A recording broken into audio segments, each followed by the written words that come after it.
from sports correspondents all around the world. This is Pyro Sports on Zollyhood Radio, where the magic happens. This is Parasports, sports with a difference, where we focus on differently able sports, whether the disability may be physical or intellectual. It is your time to shine. Stay tuned each and every Saturday whilst your host, Jazzy Smith, keep you up to date with the latest news and interviews from around the world. Today, we will be focusing on the sport of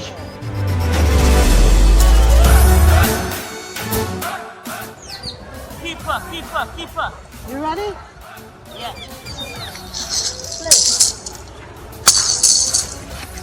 We'll get it.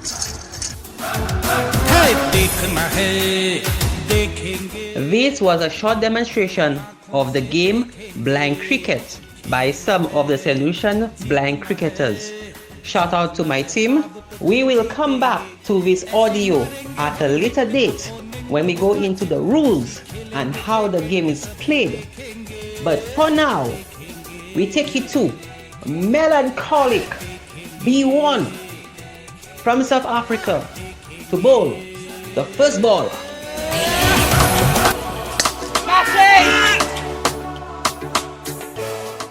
Anyway, let's get straight into it. So we're gonna be talking about my favorite sport, and obviously that is the game, the beautiful, mighty game of cricket. And cricket is one of the most important aspects, in my view, to the education, the well-being, the welfare of a blind person.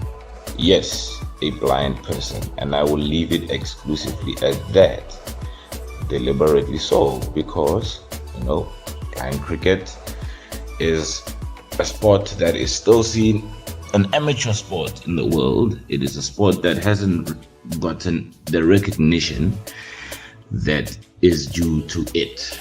And despite the best efforts that have been made in the world by various powers, or by various collaborations, or by various organizations to further the game and to bring the game to the far-flung areas in the world, blind cricket still remains a backwater sport in the world.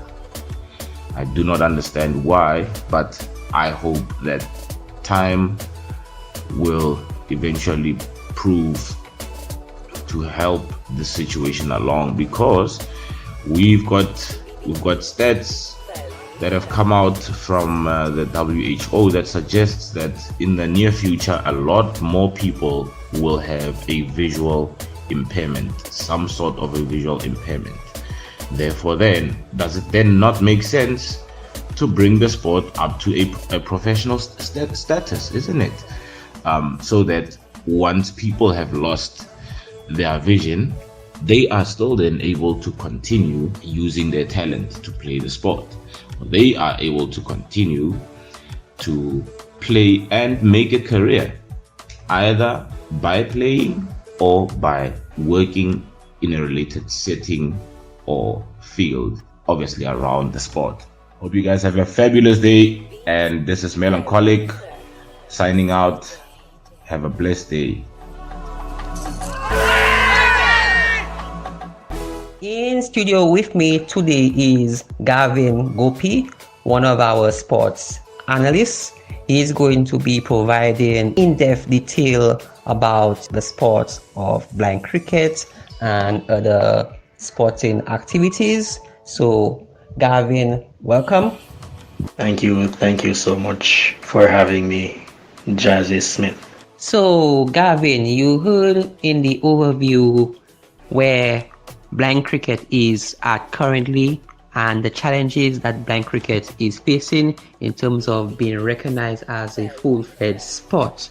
But before we go into that, let's look at the humble beginnings of blind cricket. Where did it originated and how it started? So what happened was in the year 1922, two blind or visually impaired factory workers in Australia, Melbourne, actually what they did, they actually placed some rocks in a tin and came up with the game blind cricket, which was pretty interesting actually, because while doing my research, I was like, wow, this is where the humble game or the humble beginnings of the game blind cricket came about.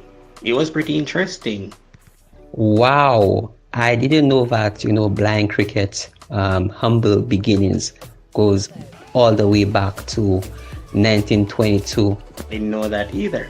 But just to add that the same year, 1922, the VBCA or Victorian Blind Cricket Association was also created. And I'm guessing as the years go by, more and more blind and visually impaired people became aware of the sport, and as it was promoted in various other countries, the game as we know it, blind cricket, took its shape and its structure. Yes, it did, for sure. And since then, a whole bunch has been happening since 1922 till now, 2021. Almost 100 years. Yeah. So, yes, there is the WBCC, the World Blind Cricket Council, where the rules, the regulations, just in the same way you have the ICC, the International Cricket Council, that governs everything with regards to international cricket, with regards to sighted persons playing cricket. So we do have that organization that is set up, and that was actually created in 1996 to, as I said before, govern the whole structure of the sport. With such a structure in place, that will allow for international matches and World Cups to take place.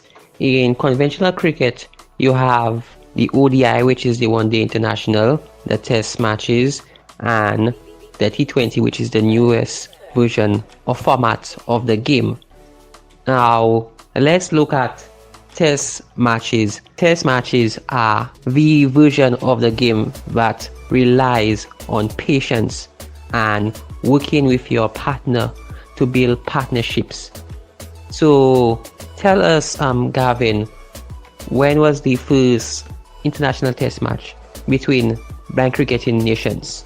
If you're going to talk about the first test match in blind cricket, it has to be between South Africa and Pakistan, in which Pakistan defeated South Africa by 94 runs in the year 2000.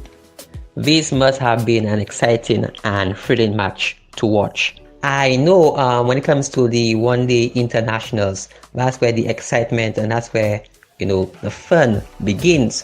So can you give us a little summary of the past World Cups in blind cricket, and how's that turn out?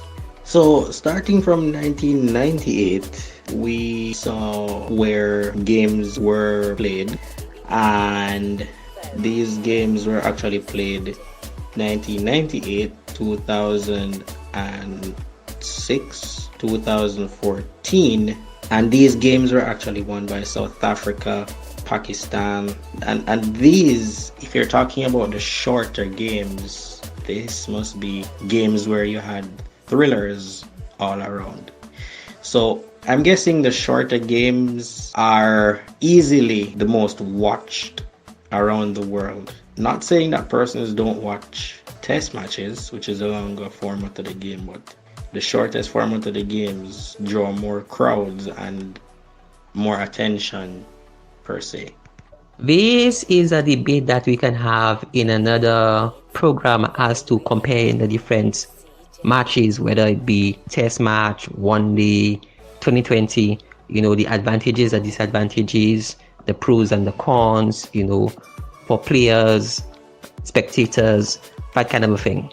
Well, see, now they're actually coming out with the T10 matches. I am almost sure that they would also transfer this into the blind cricket world as well. Most definitely.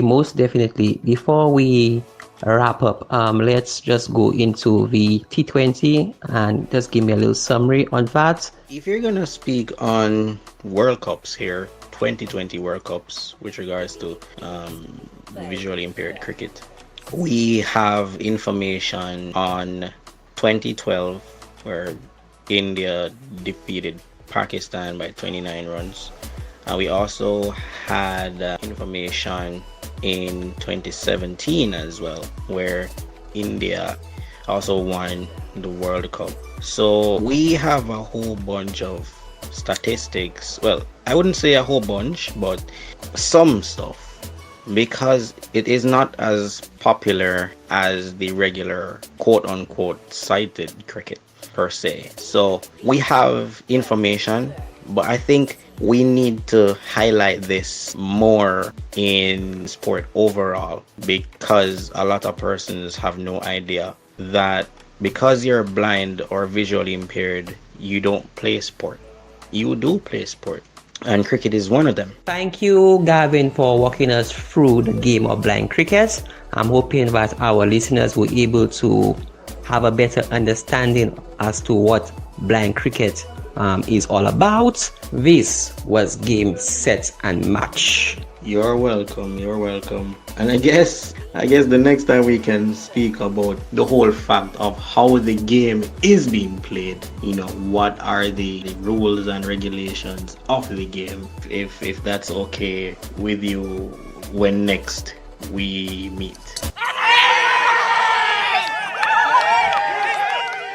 Thank you for listening to Pyro Sports on Zollyhood Radio, where the magic happens.